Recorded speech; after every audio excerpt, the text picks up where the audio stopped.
Okay, so we'll get started. Welcome to our first expert panel on climate action. As part of our Climate Action Challenge this fall, we're offering a few live panels to give you resources and access to experts and people working in the field in New Hampshire and the region, so you can ask your questions, you can learn about solutions, and make connections. I want to thank our sponsors, Hypertherm, Sunrise Labs, Unitil, Worthen, NHPR, and NHBR, our media partners, for making this free to all and open to members and non-members. So if you know someone that would benefit from the content that we're sharing, please share the Climate Action Challenge. Today, we're lucky to have two experts working in this field, and we're addressing transitioning to clean sources of energy, one of the first steps that you have to take as an organization to reduce your carbon footprint. With us today, we have David Webb, who leads Revision Energy's commercial sales team in the Granite State and lives with his wife Jess, daughter Marley, son Max, and furry friend Louis in Merrimack. David's worked with well-known efficiency companies, Clear Results and Next Step Living, but has most recently been with Revision for 7 years. David's worked with hundreds of commercial, industrial, and nonprofit clients over the years on their transition to clean energy. Revision Energy is a member and an employee-owned certified B Corp with over 400 employees that operates in Maine, New Hampshire, and Massachusetts. We also have Henry Herndon. Henry works with businesses, governments, and communities to advance 21st century energy solutions. He played a key leadership role in founding and launching the Community Power Coalition of New Hampshire, a public power agency whose membership of cities, towns, counties represents more than a quarter of the New Hampshire population. Currently, he is the Director of Member Services at the Community Power Coalition. And with that, I am going to invite David to share his screen and start the presentation. All right, awesome. Well, thank you very much. Thank you for the introduction, and thank you for inviting us here to chat. Happy to be here, and you gave the full background. So, yep, I work with Revision Energy. I lead our commercial sales team. So Revision Energy, we operate in 3 states, Maine, New Hampshire, Massachusetts. But yeah, I lead the commercial team in the state of New Hampshire. So there's about 3 of us who specifically work with commercial clients. And then there's another 3 or 4 that work with land development and other big commercial, municipal, and industrial clients. So my slides are all showing through fine. Things look good? Yes, great. They look perfect. Great. Yeah, so Revision Energy, we are a 100% employee-owned company. We bought the company from our founders about 5 years ago. I've been with the company for 7 years, as mentioned. We've got, I think we're up to 406 employees. Can't hire fast enough, a lot of open positions. And yeah, we've completed a little over 15,000 projects, a majority of those being solar projects, but we also do EV charging. We did LED lighting for a little bit. We install a lot of heat pumps. So, and we're the #1 rated solar company in New England. A few years running. This is a picture from our company party. This was not this past year, this was the year before. So this was when we had around, I think, 340 employees. So our picture from this company meeting is even bigger, more folks in it. So how does a company thrive? How does a solar company thrive in New Hampshire? People think in New Hampshire, snowy, cold, always cloudy. That is not necessarily true. We share a pretty similar solar resource to much of the Mediterranean. And if you install a solar panel in Concord, New Hampshire, and if you install a solar panel in Houston, Texas, those panels will just about produce the same amount of energy. So surprisingly enough, New England has a great solar resource, and it's a great spot for solar projects. So this graphic kind of shows what percentage of the state's power comes from solar. So right now in the state of New Hampshire, we are well behind other New England states. New Hampshire only gets a little over 1% of our power from solar. Right across the board in Massachusetts, they're up over 20. Vermont's right around 20. Maine's at 8.6. So Maine was where New Hampshire is about 3 years ago, and they've really hit the gas pedal on solar development. So most of this, as Henry will kind of mention, and yeah, I might touch on afterwards, is just kind of state policy. So we are not the most solar friendly state. We're the least solar friendly state in New England. Put it that way. So enough energy is generated by the sun in 1 hour to power the whole globe for 1 year. So we are by no means harnessing the resource that we have available to us. So our goal, Revision Energy's mission, is to help transition our economy to a renewable energy future. So, and it's totally possible, even in New England. Once again, something that Henry will probably touch on a little bit later, but everyone is feeling it. So the electric rates have really increased over the last 2 years. Electric rates have consistently been trending up, for eternity. But most recently, over the last couple of years, people are really starting to feel it. So there's more of an interest to trying to generate some energy on your roof or on your property versus paying the utility company for the electricity when rates continue to rise. So how do we do that? So there are a bunch of different ways to go solar. You can install it on the ground. So these are a couple big projects. You'll notice most of these are in Maine. So New Hampshire has a 1 megawatt cap on any commercial solar projects. It's now 5 megawatts for municipal projects, but those projects are still kind of in development just because that policy is just recently passed. So most of the larger projects that we've installed, larger ground mount projects, they are in Maine because the policy did change a few years before us in New Hampshire. So as you can see, ground mounts can look great. I think solar gets a bad rap. People don't want to look at it. Well installed solar can really fit into the landscape and look nice. Here's some local, so this is some flat roof projects.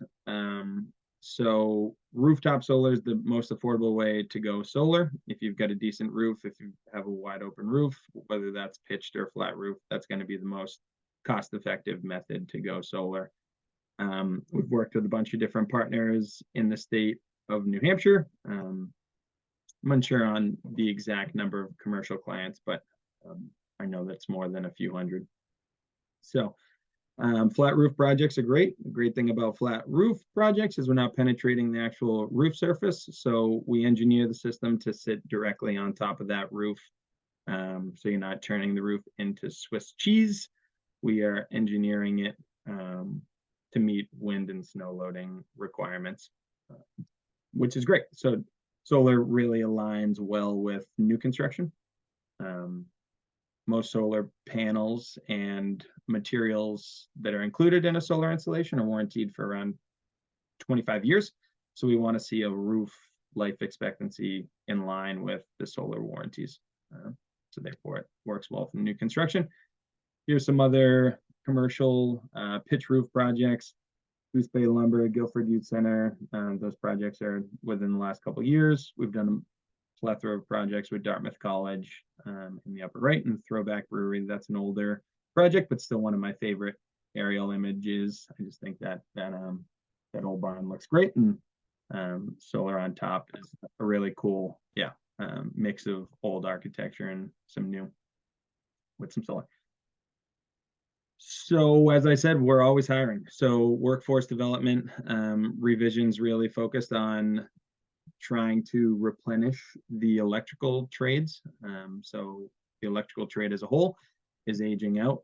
So there's a real shortage of electricians. Last I checked, I think we had 50 open positions. That's basically industry-wide. There's a shortage of electricians. So we actually have an in-house training technical center to help people get on-site real-world training, while also getting the education needed to get their license.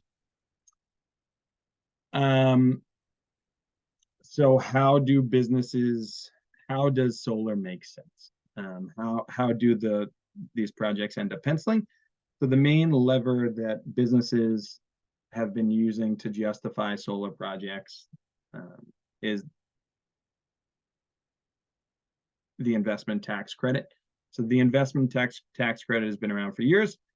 It was winding down. It is now locked in at 30% for the next 9 years. Historically, only businesses could access that 30% because it was dollar for dollar tax credit. So of course you needed the tax liability.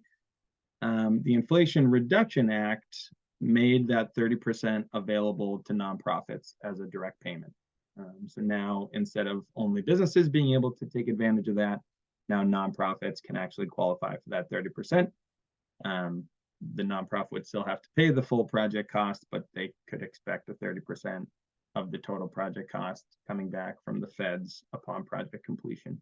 So that's a huge game changer, where we've seen a lot of nonprofit businesses that historically couldn't directly buy solar. The numbers are now penciling for them. Additionally, if you're a business, you can depreciate the asset. So depreciation, solar qualifies for bonus depreciation, which means you can accelerate a majority of the depreciation benefit in year one. So that also really helps the economics of a project. So between the 30% investment tax credit plus depreciation, solar for a business is normally about half paid for through tax incentives. For nonprofits and municipalities these days, you can get that 30% direct payment. It really helps. Yeah, that's kind of this slide is just highlighting that 30% direct payment. So is this really relevant? So historically, and this still works for some nonprofits, you folks may have heard of a PPA, a power purchase agreement. A power purchase agreement is where we find a third-party investor to essentially fund a solar project. That third-party investor has the tax appetite, and they own the system. And instead of the nonprofit paying the utility company for the power, they're buying those kilowatt hours from that third-party investor. And that works because that investor can take advantage of the investment tax credit plus depreciation, whereas the nonprofit historically couldn't take advantage of either, now can take advantage of that 30% tax credit. So we are seeing the industry kind of shift where nonprofits that historically would only look at a power purchase agreement now can look at a power purchase agreement next to a turnkey project and kind of weigh the pros and cons and figure out what works best for them. This kind of describes how nonprofits work. So we work with a bunch of different lenders to help finance those power purchase agreements, whether those people who are funding it could be someone in the local community and or some larger investment partners. So we've worked with a bunch of different nonprofits over the years, a lot of different commercial customers as well, as I'd mentioned. And I think right now this is very relevant. So a lot of businesses have, whether it be an energy committee or different sustainability efforts that they're trying to make happen. So solar is, of course, great. It looks great when a business is investing in solar. So something, we've got a really strong marketing team. Our marketing team is now, I think, 10 people strong. And yeah, trying to find creative ways to get the story out there can help get extra, depending on what your business is, could get some extra feet in the door, and also make sure that the business is meeting those internal goals for efficiency and sustainability. Community engagement. Yeah, so once again, kind of same thing. We're trying to get the stories out there for all of our projects that go solar. These are big investments, and local leaders help drive this change, and will help lift New Hampshire's percentage of energy generated from solar up from that 1% where it is currently. Revision really sees this as a problem for our future. Of course, with climate change, I've got 2 kids. I want to leave the planet better than I found it. We're obviously not trending in that direction. So that's kind of my why, is trying to do what's right for the environment.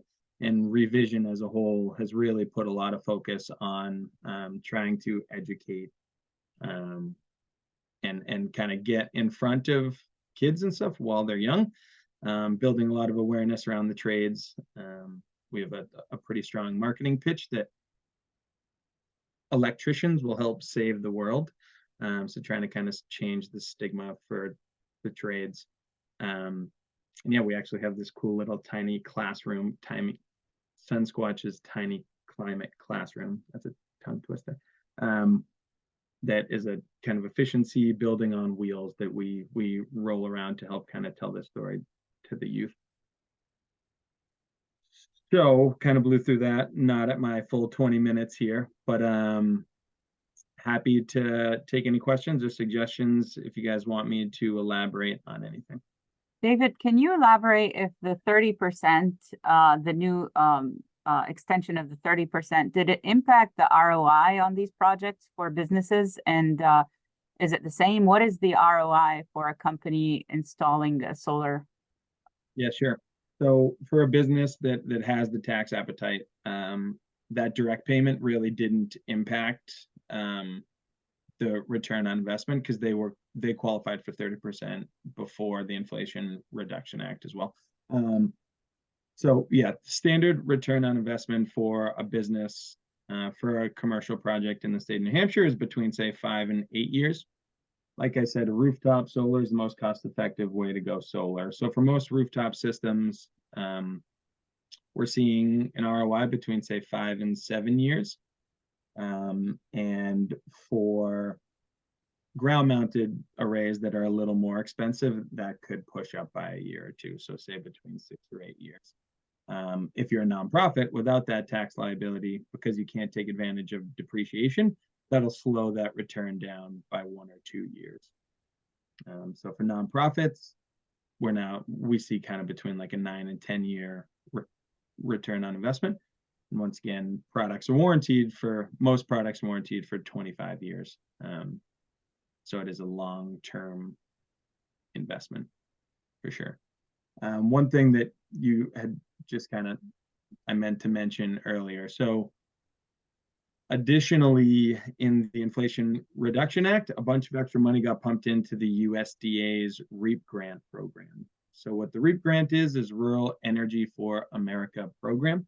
And REAP for a qualified business. So if you're within a rural area, and if you classify as a small business, you can apply for this REAP grant, and the USDA is willing to pay for up to 50% of a project cost.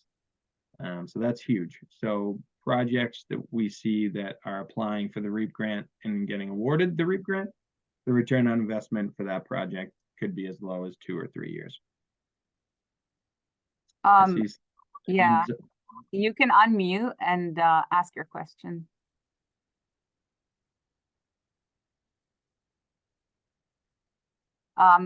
Until they do, Andrea from SBDC asked, who would be the best revision contact for nonprofit customers? Yeah, so you can send any inquiries to me, and I can distribute accordingly. For nonprofits, that'll fall on the commercial team. So that's either me, Rachel, or Eric. And thank you. I had one additional question, if I could just tag it on. For nonprofits serving a specific purpose or demographic, or located in a specific, not rural but urban area, do you know of any additional incentives that they might be able to take advantage of? So you're asking any nonprofits That serve the, not- people, who are getting social services based on Mhm. age, income, Mhm. physical disability, or Sure. or that the or the I'm sorry, the nonprofit is located in a hub zone. Yep. Yeah, so within the Inflation Reduction Act, there are a couple extra provisions to increase that 30% direct payment. One of those provisions is if the project is located within a low income area. It's got to meet a couple different guidelines, but that can add 10% to that direct payment. So instead of 30%, you could qualify for 40. There's another one for brownfields that, yeah, if it's unusable land that you're developing for solar, you can qualify for some extra money as well. There's also countless grants and stuff out there. Is that something that Revision, can they connect the dots for the customer on those things? Yes. Yeah, so a Excellent. lot of, yeah, not to get too into the weeds, but with the Inflation Reduction Act, there's a lot of Buy America, Build America things included. And a lot of those, there's still a lot to be figured out with how it will shake out in practice. But essentially, the solar industry, right now, we can't meet Build America, Buy America with the supply chain where it is currently. So there's been big time investments to beef up American manufacturing for solar products, but we're just not there yet. So it's still going to be 3 or 4 years before we're able to meet a lot of that Buy America, Build America.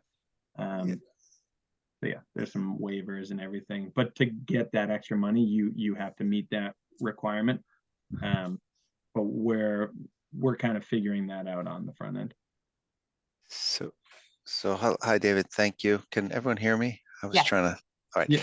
Yeah. So I guess that kind of was what my question was going. Is Revision primarily just an installer? You don't manufacture. You purchase all this equipment and just sell and install. Yeah, exactly. Yep. So we're full turnkey operation. So we develop the projects, we install the projects, but we don't manufacture anything. Thank you. Can you, David, can you address, and then we'll move on to Henry's presentation, but can you address the net metering rules in New Hampshire and any limitations? Because I know one of our members and your customers, ASG, Associated Grocers, had installed a huge array, and I don't think they could get the full credit, and that's why they're now stepping into the advocacy window. Yep. So can you explain what's going on there? Yeah. Yeah, we're hopefully working with Associated Grocers on another project sooner or later. So Associated Grocers specifically, their roof is much larger. For years, there's been an arbitrary cap of 1 megawatt for basically any solar project to tie into the grid and net meter. Recently, that policy has changed to allow municipal entities to interconnect projects up to 5 megawatts, but that cap of 1 megawatt still exists for commercial clients. 1 megawatt worth of solar can generate about 1.5 million kilowatt hours a year.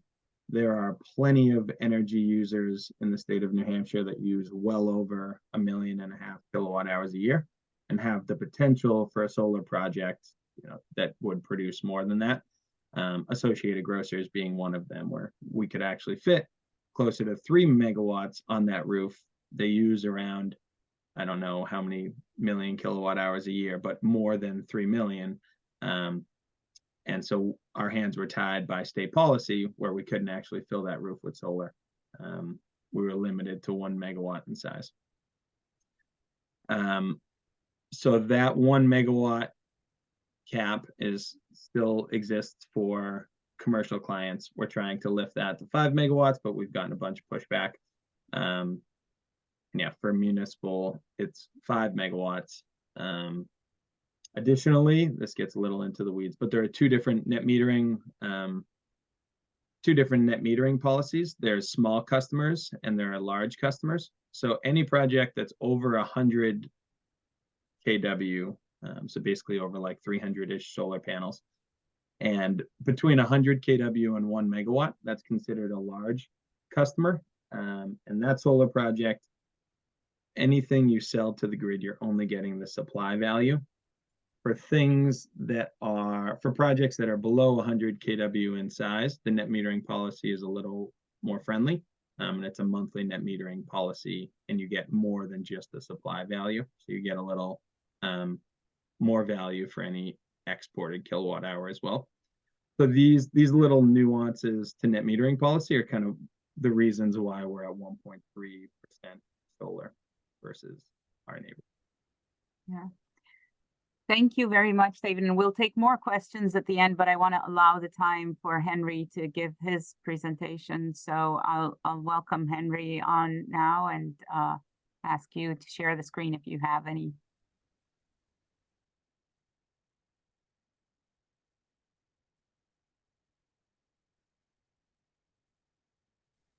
How's that? Perfect. Great. Very good. Yeah, good to be here, and I'm really pleased to follow David and Revision and to get that refresher on all the really good work that they're doing. I'll be talking about Community Power and Community Power Coalition New Hampshire, and I'm excited that now that the market has launched and these programs are up and running, looking forward, finding ways where we can partner more with companies like Revision Energy to get those larger scale projects built. And I don't have specific slides on some of the net metering policy and potential evolutions, but I might try to touch on this and just be curious to maybe bring David in when I'm done presenting and chat about, right now there's a net metering docket, and there's opportunities in Community Power Coalition New Hampshire is an intervener and is proposing some pathways forward that we think will help bring New Hampshire more along in terms of developing those community scale 1 to 5 megawatt type projects, potentially with trackers or, sun trackers or battery storage equipped to create more value. And really hope that sort of this partnership between community power and solar companies like Revision can help to bring New Hampshire forward. So I'll explain what community power is and what the coalition is and how cities and towns can get involved. And then maybe we can look forward to how can these groups work together for progress. And just this photo real quick, this is the membership meeting, the April annual membership meeting of Community Power Coalition, public nonprofit. Its members are cities and towns, and these are representatives from energy committees, city councils, select boards convening at the membership meeting to elect the board. So we're a public organization, public meetings, public books, and member governed by the cities and towns that make up the membership. So we'll talk about that, but it's a result of all the really good work of folks on energy committees and select boards and city councils around the state who have pulled this organization together. So what is community power? A couple of good bipartisan pieces of legislation over the past few years allowed that New Hampshire cities, towns, and counties can become the default electricity providers for their residents and businesses. So that's essentially a bulk purchase of power to achieve an economy of scale across the whole customer base within a municipality. The utility company's always going to own the grid, always going to deliver that power. This is just giving the communities the local control to choose where they want to buy that power from and to achieve essentially bulk discounts in purchasing that power. So lower rates for customers, but also more choices, clean energy choices, and potential for the communities to, moving forward, develop clean energy projects for part of that power portfolio. And I'm excited for that to take shape in the coming year. So the RSA is RSA 53E, and these are voluntary programs. Any customer can opt in or opt out as they would choose, and they're not funded by taxpayer monies in any way. So this is the current state of the coalition statewide. So again, this is a community governed power supplier. And there's roughly 40 members currently, cities, towns, and counties that collectively represent more than a quarter of the state's population. Of those communities, the ones in green here on the map, there are about 16 of them have launched and are providing default electricity supply for their roughly 85,000 customers. And technically, Cheshire County and Dover are just launching this month and next month. So those three towns in Cheshire County and the city of Dover, they're really going to turn green in like a couple of weeks.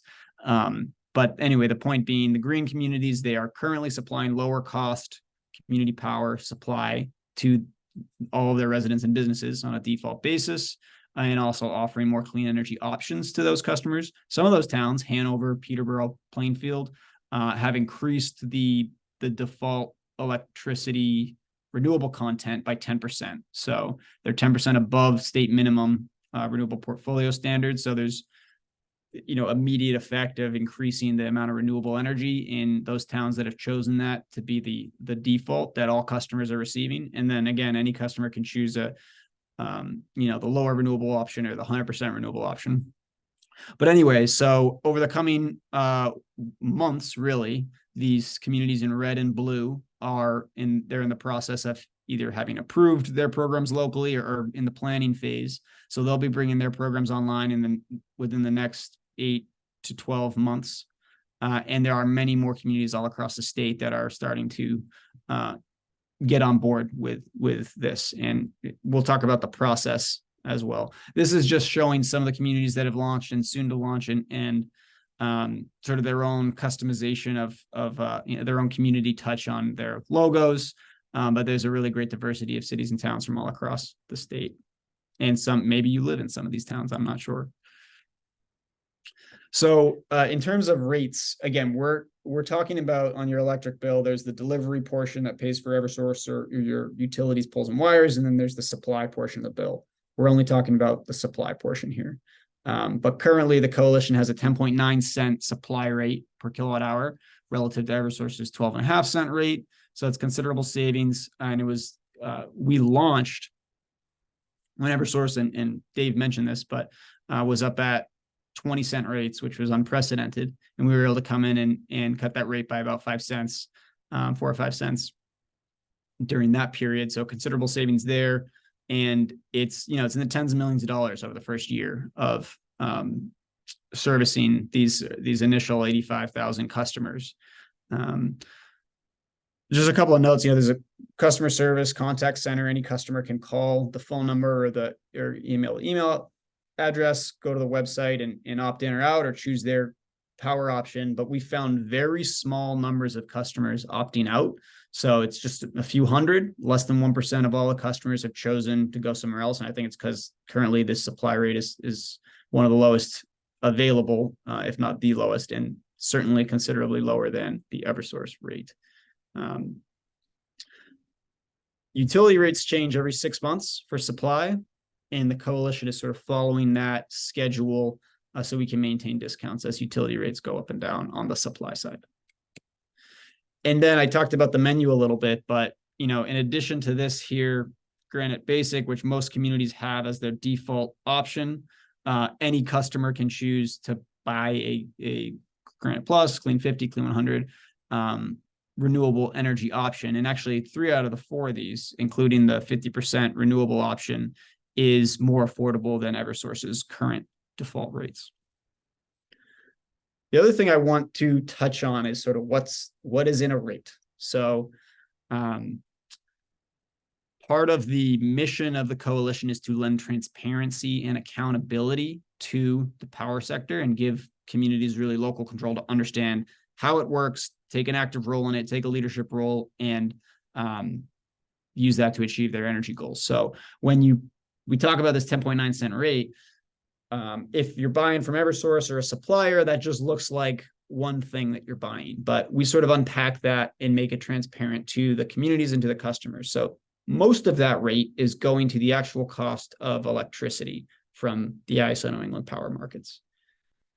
As a nonprofit, we publish that a small portion of that rate, 3%, is paying for operating costs, staff time, service providers, our office space, things of this nature. And again, any supply company has the same overhead, but it's not visible to the community buying that electricity. And then most importantly, we have currently 11% of the rate going to net revenue or community reserve funds. So if you're shopping for power from a competitive supplier or through the utility company, built into that rate somewhere is a profit margin for the supplier that is selling you that electricity. Under this nonprofit model, that profit margin becomes community reserve funds. So we're depositing a portion of the revenues into a reserve fund for long-term community benefit. And that ensures that over 6 months, 12 months, 2 years, 3 years, 5 years down the line, we can ensure rate stability and financial stability for these customers and for the programs long-term. And those monies really are controlled by our, nonprofit, the board of directors comprised of all these community representatives. Which leads me to the board. So, and I'll spend a little bit on sort of business model, but there's a combination of community governance and expert service provider staff that make this model successful. So I mentioned the members elect the board. There are currently 20 individuals elected to the board. And our chair is Clifton Below, who's been a long time statesman and regulator and led a lot of critical energy policy initiatives. We've got folks on the board who are from select boards or city managers or energy committees. Many of them have experience. One of them is a Revision Energy employee. Kim Quirk is our treasurer, and she founded a solar company and then merged with Revision. She's the board treasurer. We have Kevin Charette is a former utility executive working at Eversource. So there's like a lot of deep expertise on the community governance side, providing oversight from the board level. And then that's paired with the staff side. So staff and service providers, expert operations, Brian Callan is the CEO, and he formerly ran Power Supply. He was the vice president of Power Supply at New Hampshire Electric Co-op, which is another nonprofit utility in the state. And we're building up the staff team currently. We're also supported by a couple of service providers. So really the business is trading for power in the ISO New England power markets. So Ascend Analytics is advising on our power portfolio strategy. Calpine Energy Solutions is our customer service, our utility data management, and our billing, among other things. And then, there's legal, accounting, banking, community engagement, et cetera. But a lot of really great expert professional folks on that side, overseen by the community board, that make this all work. And again, the core business being supplying power, engaging the retail customers, and then meeting community energy goals in terms of how do we want to source that power? Can we develop clean energy projects, energy storage? Can we engage customers with virtual power plants, more small scale net metering or solar plus storage, electric vehicles that are charging on electric vehicle rates or time of use rates? These are a lot of the kinds of innovations that community power can make possible in the coming years. In terms of the community perspective of how does a town do this, there's a process laid out in the law. And if the community were to join with the coalition, which is not the only option, but is what I'm speaking to, that community would essentially, the select board would vote to become a member of the coalition. And then as required by law, the community must form a committee, and that committee must develop a community power plan or an electric aggregation plan with certain statutory requirements. And it's a very straightforward process at this point because so many towns have done that successfully. So all those resources are available to new towns. But a town develops that plan. We support them to do that, to move through a public hearing process, just hold 2 public meetings on it, and then have a warrant article go to their town meeting. And some of us may be in towns with a town council or a city council, and they would approve that by town council or city council. At which point, now the select board or the city council or the town council is authorized to launch the program and to contract with the coalition to provide that service. If and when a program launches, at least 30 days beforehand, every customer in the community receives a letter in the mail. It would say, "Welcome to Nashua Community Power," or whatever your town might be. And it would have all the necessary information. What are the rates? How do they compare to the utility rate? What are the savings? And here are the options for getting in touch with the the contact center and customer service if you want to opt out or choose a clean energy option. It's all pretty straightforward, and I would encourage folks to check out communitypowernh.gov to see the customer-facing webpage there. The program doesn't affect folks who already shop with a third-party provider.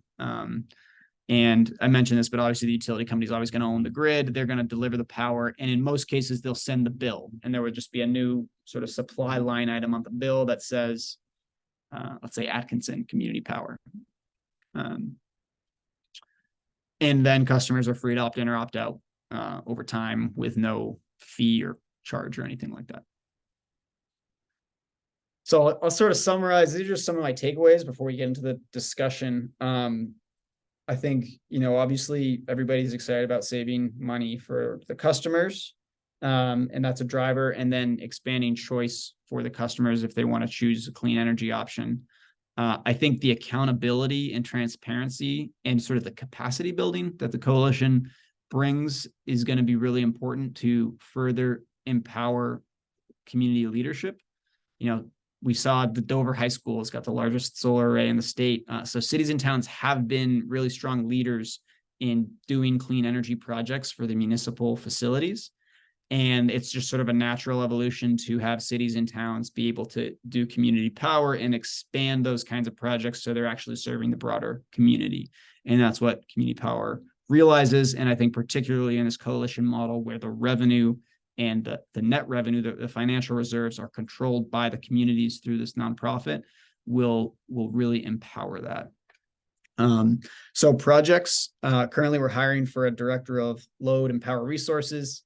And that person will be responsible for working with all the cities and towns in the state to assess sort of their inventory of potential sites for developing clean energy projects. And then also to engage with folks like Revision Energy and other solar developers and understand where might they have opportunities to develop clean energy projects and how can we be the purchaser for that power, negotiate agreements or use net metering in some cases to get those projects developed.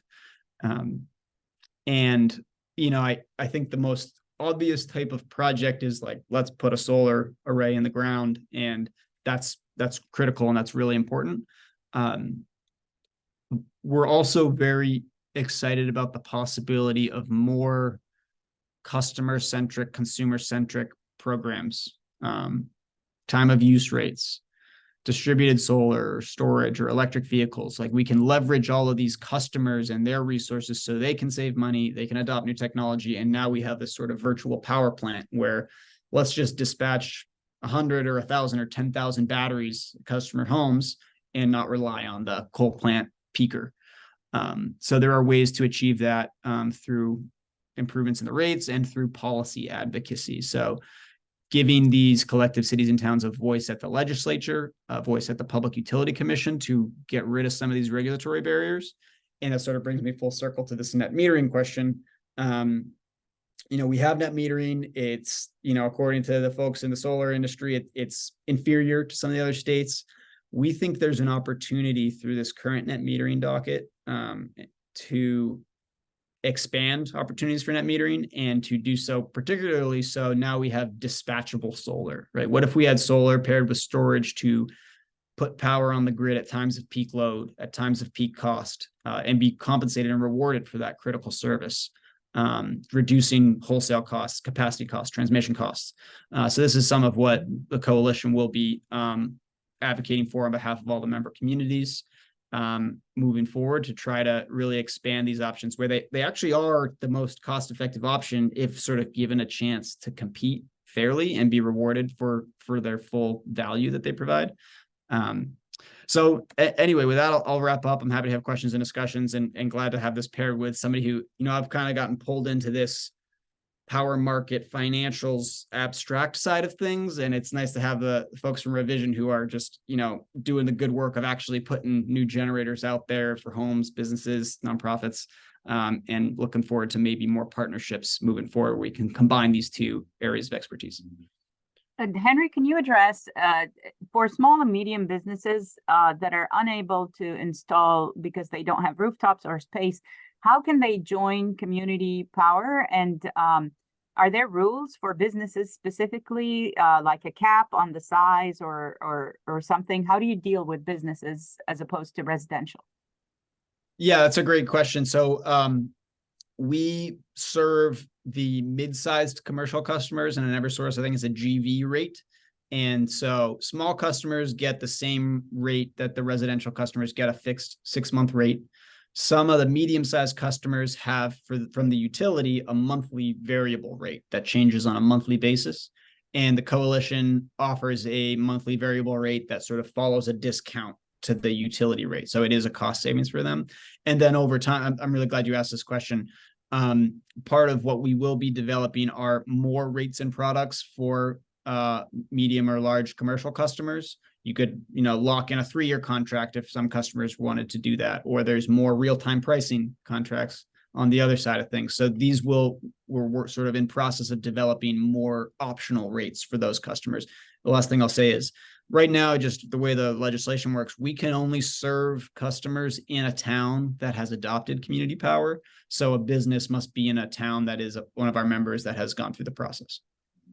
And you have big towns like you have Portsmouth and Nashua, so some of those big towns are there. I did want to mention too, for the businesses that are on this that are not in a town where you're in the process of moving community power. We just went through the process in Atkinson, and it was very easy. Community Power Coalition made it very easy for us to present the case to the selectmen. And so I think going as a business to your energy commission or to your select board or your town council and saying, this is an opportunity that we'd like to see our town pursue, it is a very easy process to move through once you start to get some traction or some interest in going forward. So I just wanted to mention that. And it's time for Q&A. So if you feel like unmuting and asking your question, go ahead. If you prefer, you could type it in the chat, but we want you to have access to these experts. So please ask away all and any questions you may have.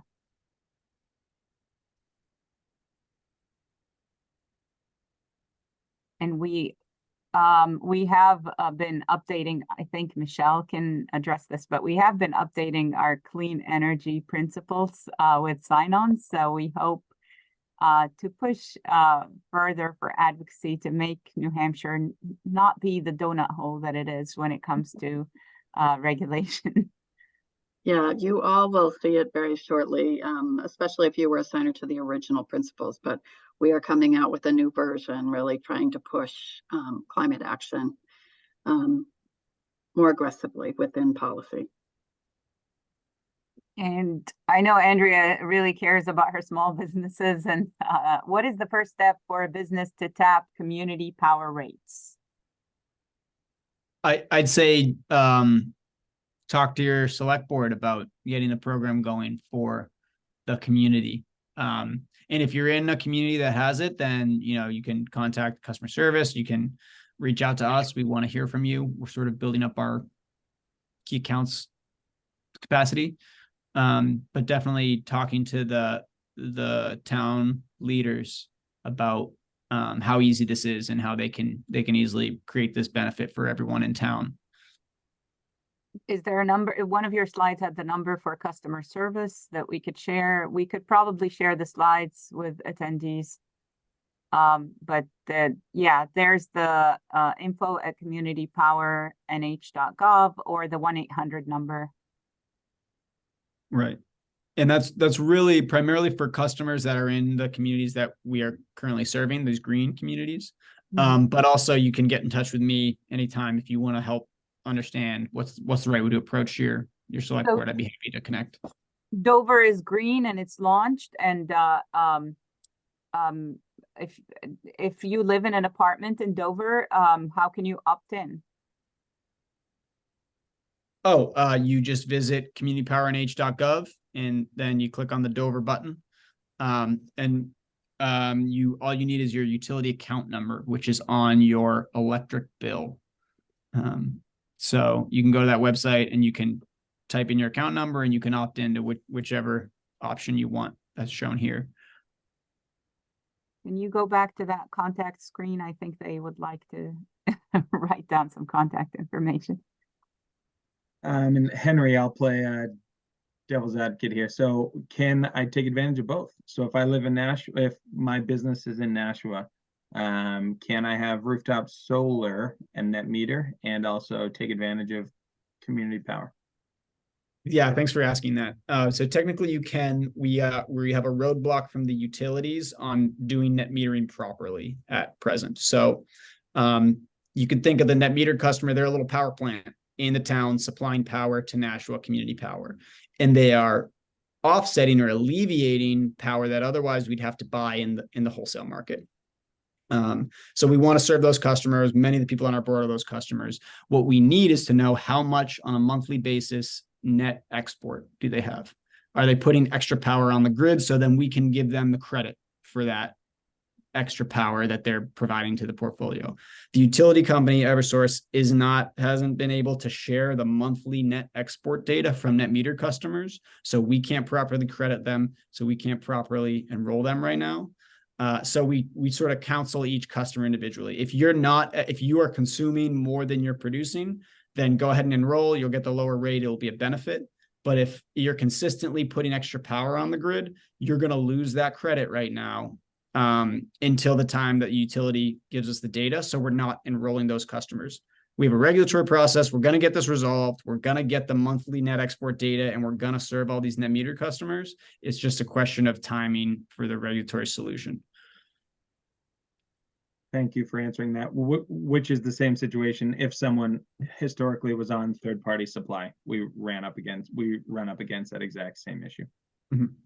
And it's pretty straightforward. You know, we know that they've got the data. You know, it's just monthly.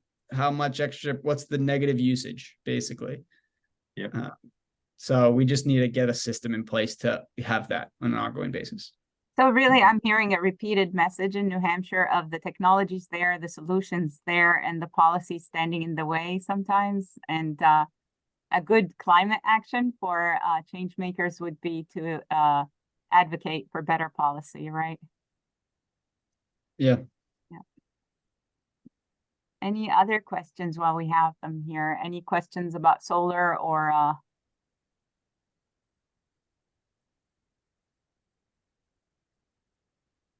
Thank you all for attending. And I know some of you are attending in groups in conference rooms. Thank you for doing that. And thank you for your committees for taking action. I want to take the chance to thank our speakers, and I will share their contact info with the follow-up. And we will share the recording with registrants and people who are taking the challenge with us. Thank you all, and have a great afternoon.